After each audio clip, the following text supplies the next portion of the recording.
So in my first few years of college, I was kind of really trying to just find where my place was.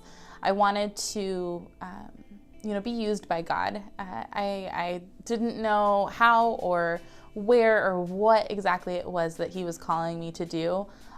But I just knew that I wanted to be in the center of His will. I knew that I wanted to be pursuing whatever it was that He had for me. And I was really confused.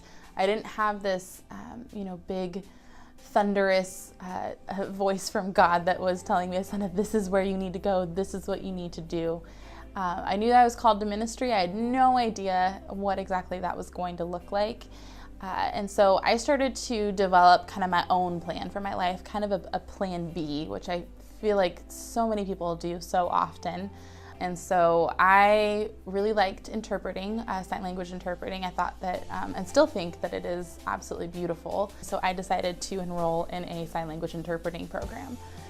Figured that would be a great plan B. And my sophomore year of college, as I am in the middle of this program, I feel like God's starting to sort of tug my heart that change is coming.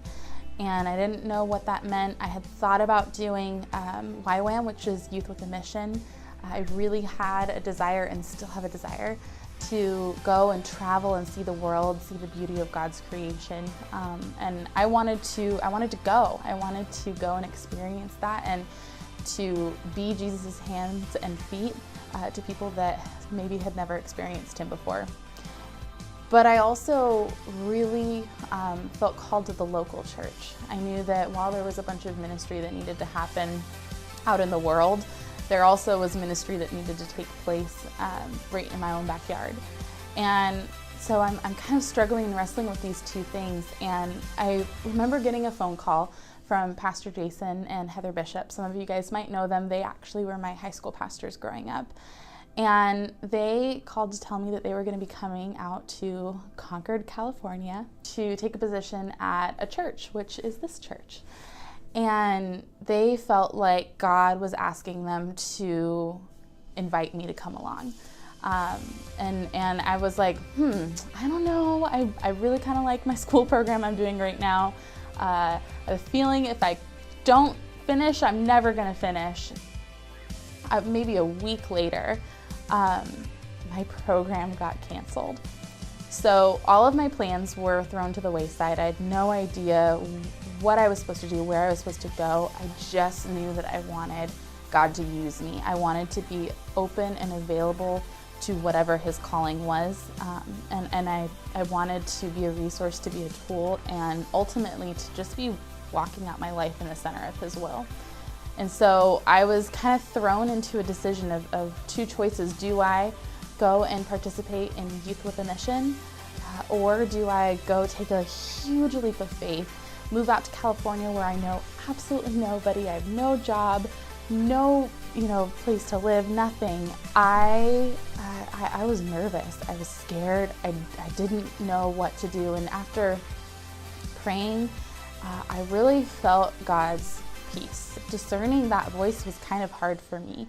I thought that understanding God's will was going to be this, big, loud, thunderous mountaintop voice. And instead, I noticed that it was just kind of the gentle promptings and proddings of just the Holy Spirit leading me and aligning my heart with God's heart. And, I love this because 1 Kings 19 actually talks about that same thing, where God's voice, it wasn't in the thunder, it wasn't in the fire, but it was in a small, gentle whisper. I think that we as people need to just be open and available. Isaiah 6:8 says, "Then I heard the Lord ask, 'Who shall I send?' And I said, 'Here I am, Lord, send me.'" And that was the cry of my heart, and that is still the cry of my heart to this day. And I just want to challenge and encourage each and every one of you. I don't know what your story is. I don't know what your journey is. But I do know that God needs you. He has some specific things in store for you and some specific people that you are called to impact. And if you would just take that leap to not only know God, but to grow in God and then to eventually go man, he's going to turn your world upside down and you'll never be the same. And it is truly amazing and the most freeing thing you can ever experience.